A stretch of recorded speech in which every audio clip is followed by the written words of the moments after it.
Olá, bem-vindos ao Mundo da Lua, o seu canal de audiobooks. Eu sou a Lua e hoje eu vou ler para vocês. Se quiser acompanhar o restante do livro, não se esquece de se inscrever no canal para você ficar sabendo quando saem os próximos capítulos. Obrigada e boa leitura!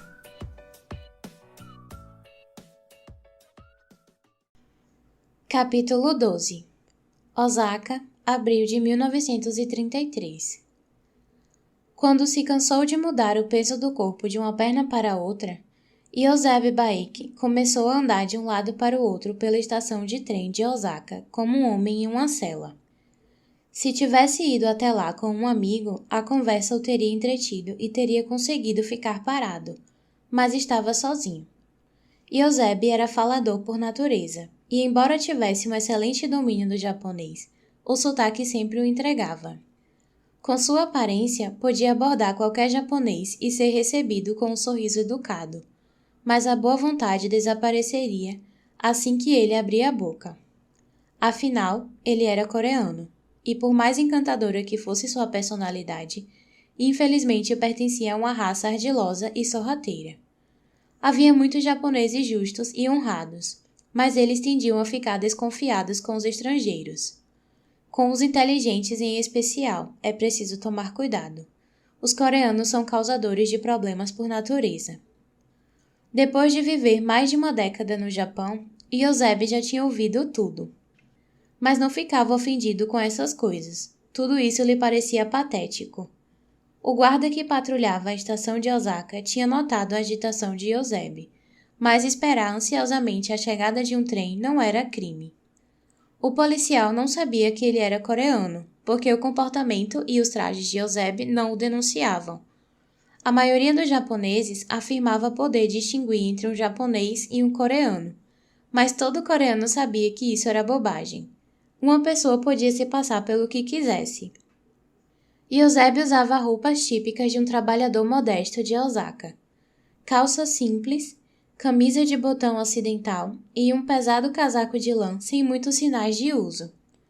Há tempos ele deixara de usar as roupas elegantes que trouxera de Pyongyang, ternos caros que seus pais haviam encomendado a um alfaiate que fazia roupas para os missionários canadenses e suas famílias. Nos últimos 6 anos, Iosebe havia trabalhado como capataz em uma fábrica de biscoitos, supervisionando 30 moças e 2 homens. No trabalho, tinha que parecer aciado, apenas isso. Não precisava se vestir melhor do que o chefe, Shimamura, que já deixara claro que poderia colocar outro no lugar de Iosebe sem pensar 2 vezes. Todos os dias chegavam a Osaka trens vindos de Shimonoseki e barcos vindos de Jeju, cheios de coreanos famintos, e Shimamura poderia escolher o melhor entre eles. Iosebe ficou satisfeito por seu irmão mais novo estar chegando em um domingo, seu único dia de folga. Kyung-hee tinha ficado em casa preparando um banquete. Caso contrário, teria ido com ele. Ambos estavam extremamente curiosos a respeito da garota com quem Isaac havia se casado. As circunstâncias eram alarmantes, mas o que Isaac tinha decidido fazer não era nem um pouco surpreendente. Ninguém na família teria ficado admirado diante de um gesto altruísta dele. Quando criança, era do tipo que daria toda a sua comida e todas as suas posses aos pobres, se pudesse. Havia passado a infância adoentado na cama, lendo, apesar das refeições generosas serem servidas a ele no quarto em uma bandeja de jujubeira, laqueada e de não restar um grão de arroz em sua tigela de metal quando a bandeja era devolvida para a cozinha. Ele continuava magro como um palito. Naturalmente, os criados nunca deixavam de receber uma porção considerável de suas refeições, que Isaac lhe cedia de livre e espontânea vontade. O arroz e o peixe eram uma coisa, pensava Iosebe, mas aquele casamento parecia um pouco demais. Concordar em assumir o filho de outro homem? Sua mulher, Kyung-hee, o fizera prometer que não a julgaria até que tivessem a chance de conhecer a moça. Ela, assim como Isaac, tinha o coração generoso demais. Quando o trem de Shimonoseki chegou à estação, a multidão que o esperava se dispersou em uma espécie de precisão cronometrada. Carregadores se apressaram em ajudar os passageiros da primeira classe. todas as outras pessoas pareciam saber para onde ir. Um palmo mais alto do que todos os outros, Isaac se destacava na multidão. Tinha um chapéu cinza inclinado sobre a linda cabeça e óculos com armação de tartaruga apoiados no nariz reto. Isaac procurou na multidão e, ao ver Eusébio, acenou com a mão ossuda bem alto no ar. Eusébio correu até ele. O menino havia se tornado um adulto. Isaac estava ainda mais magro do que ele se lembrava. A pele pálida estava mais morena e linhas de expressão haviam surgido em torno dos olhos amáveis e risonhos. Isaac tinha o rosto de Samuel. A semelhança era assombrosa. O terno ocidental, feito à mão pelo alfaiate da família, pendia largo em sua figura abatida. O menino tímido e adoentado que Eusébio deixara para trás 11 anos antes, tinha se tornado um cavalheiro alto, o corpo magro ainda mais alquebrado pela doença recente. Como os pais podiam ter permitido que ele fosse para Osaka? Por que ele havia insistido? Eusébio colocou os braços em torno do irmão e o abraçou com força. No Japão, a única outra pessoa que Eusébio tocava era a mulher, e era bom ter alguém da família tão perto, sentir a barba por fazer do irmão roçar suas orelhas. O irmão mais novo tinha barba, admirou-se. Você cresceu muito. Os dois riram porque era verdade e porque fazia tempo demais desde a última vez que tinham se visto. Irmão, disse Isaac, meu irmão. Isaac, finalmente chegou. Estou muito feliz. Isaac sorriu de orelha a orelha, os olhos fixos no rosto do irmão mais velho. Está muito mais alto do que eu. Que desrespeito! Isaac fez uma grande reverência, fingindo se desculpar. Sunja ficou parada, segurando suas trouxas. Sentia-se reconfortada pela intimidade e pelo carinho entre os irmãos. O irmão de Isaac, Eusébio, era bem-humorado. Suas brincadeiras lembravam um pouco o gordo, o hóspede da pensão. Quando ficou sabendo que ela havia se casado com Isaac, ele simulou um desmaio, fingindo cair estatelado no chão da sala de estar. Instantes depois, pegou a carteira e deu 2 ienes a ela, o equivalente a mais de 2 dias de salário, para que comprasse algo saboroso para comer com o marido quando chegasse a Osaka. Quando estiver saboreando bolinho de arroz doce no Japão, lembre-se de mim, triste e solitário em Yongdu, sentindo sua falta. Imagine o coração de gordo dilacerado como a boca de um badejo fisgado jovem demais, dissera ele. Gordo fingira chorar, esfregando os punhos carnudos nos olhos e emitindo ruídos de lamento altos. Os irmãos mandaram que ele se calasse, e cada um deles também deu a Sunja 2 ienes como presente de casamento. E está casado! Exclamou Eusébio, examinando com atenção a moça miúda ao lado de Isaac. Sunja fez uma reverência diante do cunhado. É bom vê-la de novo, disse Eusébio. Mas, quando a conheci, você era apenas uma menininha e costumava andar atrás do seu pai para todo lado. Tinha talvez 5 ou 6 anos.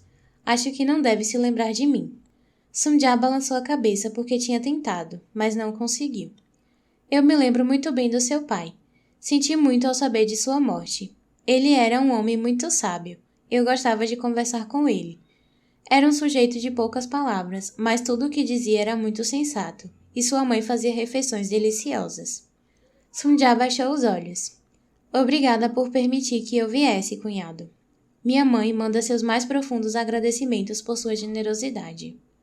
Você e sua mãe salvaram a vida de Isaac. Eu é que tenho que agradecer, Sunja. Nossa família deve muito à sua família. Eusébio pegou as malas pesadas da mão de Isaac e Isaac pegou as trouxas da de Sunja, mais leves. O irmão mais velho examinou a curva de seu ventre, embora a gravidez ainda não estivesse muito evidente. Em seguida, desviou o olhar em direção à saída da estação. A garota não parecia uma meretriz, nem falava como uma. Ela parecia tão modesta e simples que Eusébio se perguntou se não teria sido violentada por algum conhecido. Esse tipo de coisa acontecia, e ainda assim a garota teria sido acusada de incitar um homem. Onde está minha cunhada? Perguntou Isaac, olhando em volta à procura de Kyung-hee. Em casa, preparando o jantar para vocês. É melhor que estejam com fome. Os vizinhos devem estar morrendo de inveja dos aromas que saem da cozinha. Isaac sorriu. Ele adorava a cunhada. Sunja apertou o casaco junto ao corpo, consciente de que as pessoas que passavam reparavam em seus trajes tradicionais. Ninguém mais na estação estava vestindo o hanbok. Minha cunhada é uma ótima cozinheira, disse Isaac a Sunja, feliz com a perspectiva de ver Kyung-hee novamente. Yoseb notou as pessoas olhando para a garota. Ela ia precisar de roupas, pensou. Vamos para casa. Yoseb os conduziu depressa para fora da estação. A rua diante da estação de Osaka estava tomada por carros. Hordas de pedestres entravam e saíam dos acessos principais. Sunja andava atrás dos irmãos, que se moviam cuidadosamente por entre a multidão. Enquanto caminhavam em direção à parada do bonde, ela se virou por um momento e olhou para a estação de trem. O prédio em estilo ocidental, uma monstruosidade de pedra e concreto, não se parecia com nada que ela tivesse visto antes.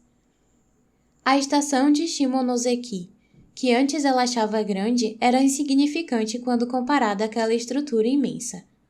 Os homens andavam depressa e ela tentava acompanhar. O bonde estava se aproximando. Em sua mente, Sunja já tinha estado em Osaka. Também havia tomado a balsa em Shimonoseki, o trem em Osaka e até mesmo o bonde, que era mais rápido do que um garoto correndo ou andando de bicicleta. Olhou admirada os carros que passavam por eles e que pareciam touros de metal sobre rodas, como Hansu os descrevera. Ela era uma garota do campo, mas tinha ouvido falar de todas aquelas coisas. No entanto, não podia deixar de transparecer que sabia sobre os cobradores que conferiam os bilhetes, oficiais da imigração, carregadores e bondes, lâmpadas elétricas, fogões a querosene e telefones, de modo que na parada do bonde permaneceu quieta e imóvel como uma muda brotando em solo novo, reta e atenta para receber a luz do sol. Ela teria se desenraizado para conhecer o mundo com Hansu, e agora o estava conhecendo sem ele. Yoseb conduziu Sunja para o único assento vazio na parte de trás do bonde e fez com que se sentasse lá. Ela pegou de volta as trouxas que Isaac levava e as colocou no colo. Os irmãos ficaram próximos e se atualizaram sobre as notícias da família. Sunja não prestou atenção à conversa dos homens. Como antes, segurou as trouxas junto ao peito e ao ventre para inalar o cheiro de casa impregnado no tecido que envolvia seus pertences. As ruas largas do centro de Osaka eram ladeadas por fileiras de prédios baixos de tijolos e lojas de aparência elegante. Os japoneses que tinham se estabelecido em Busan eram parecidos com os dali, mas naquele lugar havia outros tipos.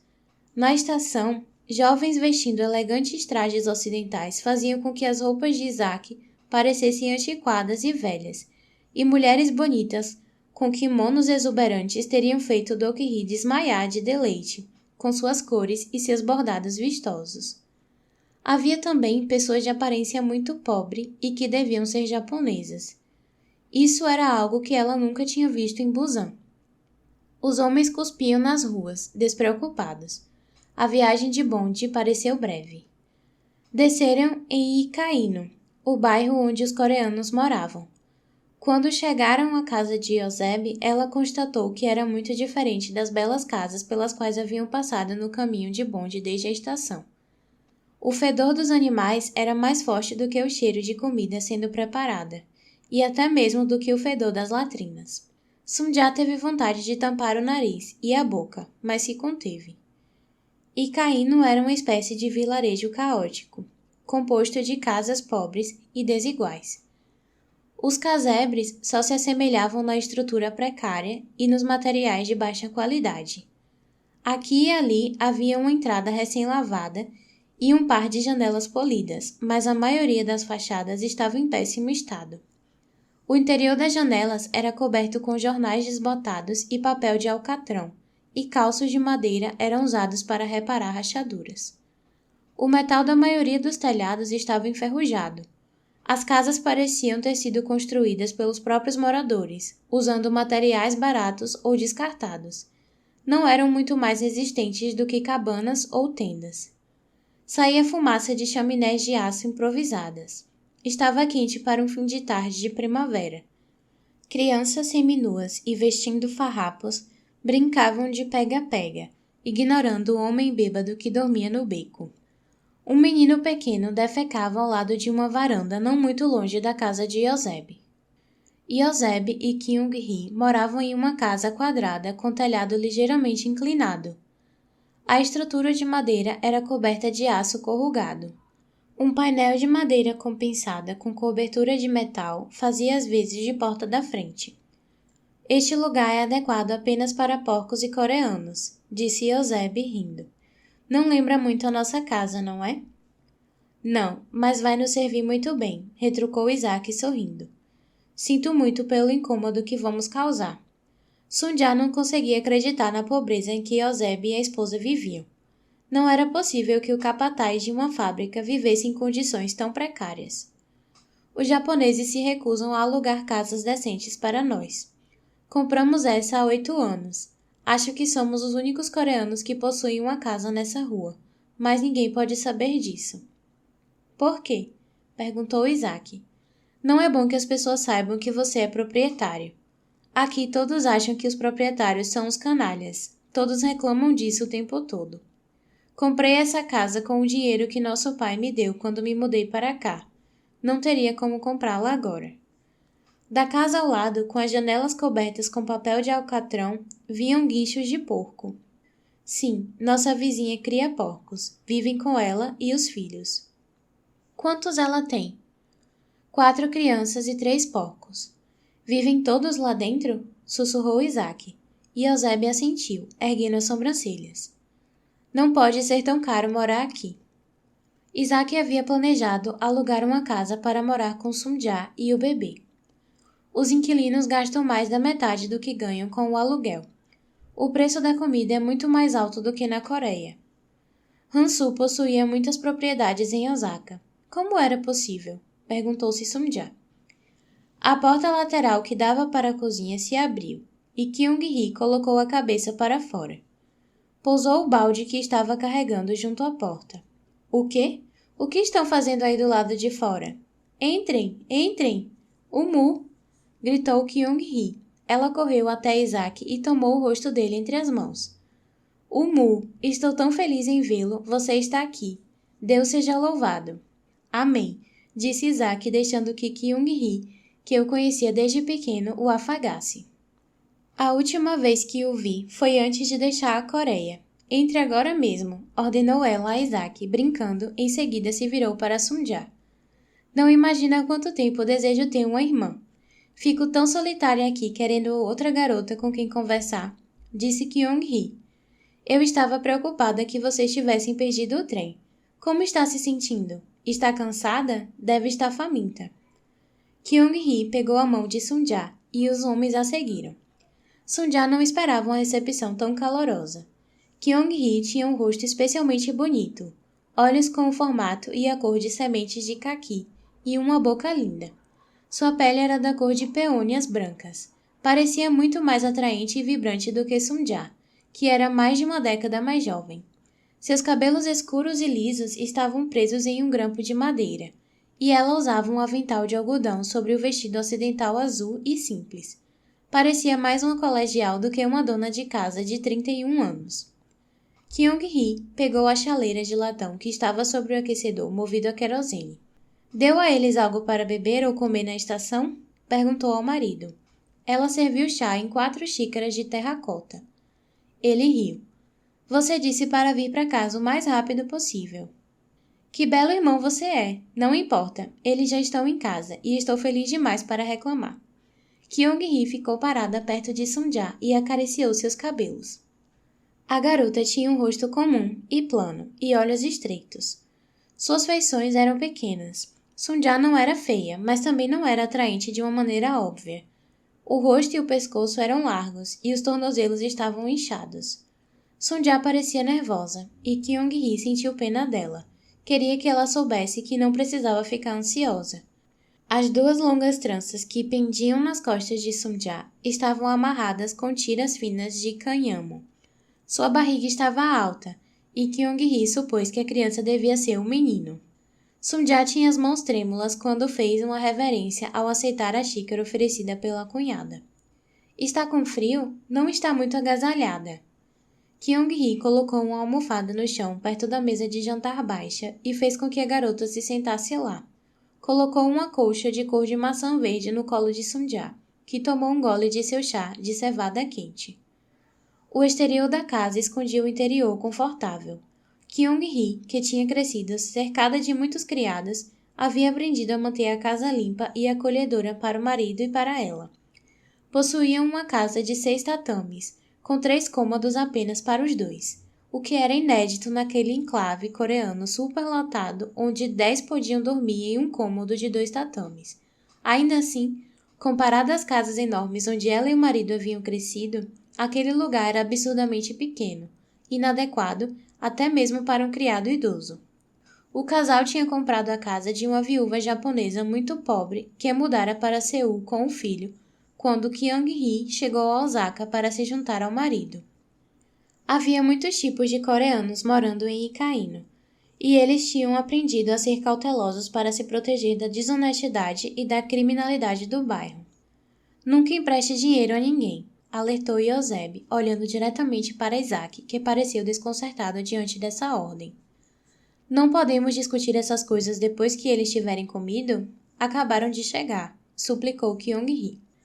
Se tiverem dinheiro guardado ou objetos de valor, me avisem, eu os guardarei. Tenho uma conta bancária. Todos os que vivem aqui precisam de dinheiro, roupas, moradia e comida. Há muito pouco que você possa fazer para resolver todos esses problemas. Fazemos doações à igreja, exatamente como nossos pais nos ensinaram, mas a igreja é quem distribui tudo depois. Vocês não sabem como é a vida aqui. Evitem conversar com os vizinhos e nunca deixem ninguém entrar em casa, disse Yoseb sério a Isaac e Sunja. Espero que respeite essas regras, Isaac. Você é uma pessoa generosa, mas isso pode ser perigoso para nós. Se as pessoas acharem que temos dinheiro sobrando, nossa casa será assaltada. Não temos muito, Isaac, mas também precisamos ter muito cuidado. Depois que você começa a dar, as pessoas não param mais de pedir. Algumas pessoas bebem e apostam, as mães ficam desesperadas quando o dinheiro acaba. Não as culpo, mas primeiro devemos cuidar de nossos pais e dos pais de Kyung-hee.